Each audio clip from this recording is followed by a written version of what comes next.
Senator from West Virginia. Thank you, Madam President. I rise today in support of Dr. John Fleming's nomination to be the Assistant Secretary of Commerce for Economic Development, otherwise known as the Administrator of the Economic Development Administration, or EDA. I view this as an opportunity to not only speak about the qualifications of a former colleague of mine, we served in the House together, but also to highlight the EDA's work in my home state of West Virginia.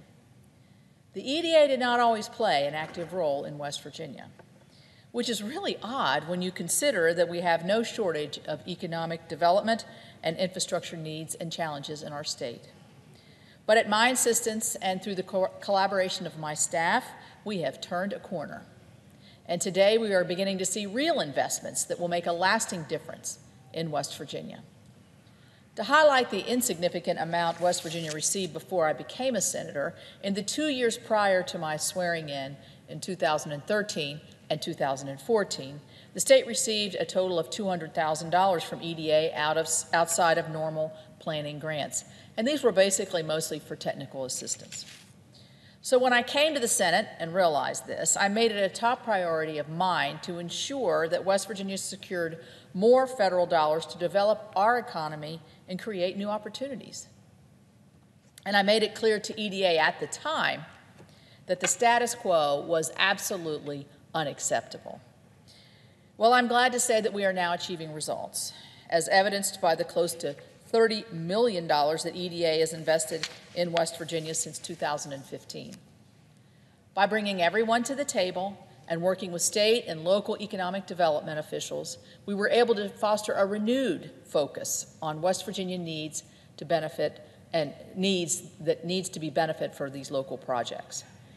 In addition to EDA bringing on a state representative, which was crucial, a state representative to just focus on our state, to directly interface with our communities, we are ensuring dollars go towards projects that will contribute to the future of West Virginia. At a time when my state and other parts of the country are seeking to reorient our economies towards industries of the future, like technology and advanced manufacturing, these are the kinds of projects that the federal government should be prioritizing. So let me give you a few examples. Just last month, I joined local officials in Greenbrier County to announce $1.5 million in EDA funding to bring potable water to 50 homes and a new business that will employ over 200 people.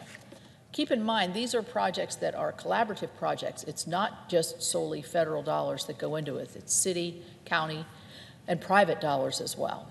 In November of last year, EDA announced it would invest $1 million in the city of Bluefield for the Exit 1 project, a 15-acre development that will serve as a catalyst for business growth and create almost 250 jobs.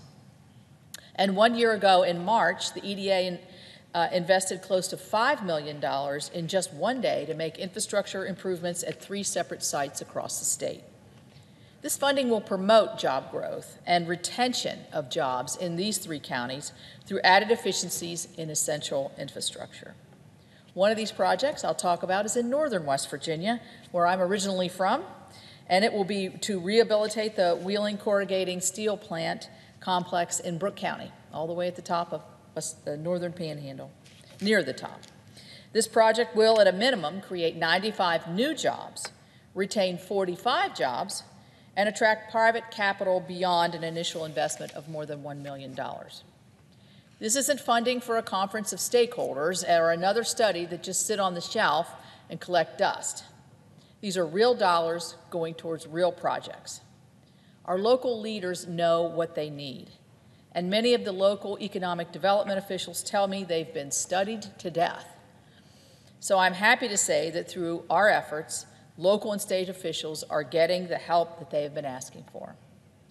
Dr. Fleming and I spoke at length about these efforts when he visited my office and during the nomination hearing before the EPW committee. He assured me of his commitment to follow Congress's intent to continue the programs under EDA, as evidenced by the increase in funding EDA received through the appropriations process. As a successful businessman and former member of Congress from Louisiana, and he has made clear in his conversations with me and through his testimony, I trust that Dr. Fleming understands the needs of communities like those in West Virginia. I look forward to working with him after he is confirmed, and I invite him, as I have before, to come to my home state to see the great work being done with the investments that EDA has chosen to make in West Virginia. When the federal government serves as a willing partner for all parts of the country, regardless of whether they are urban or rural, we can promote economic growth and opportunities for all Americans.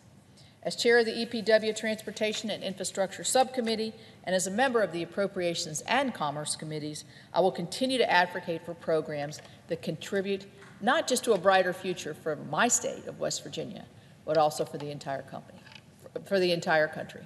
With that, Madam President, I yield the floor.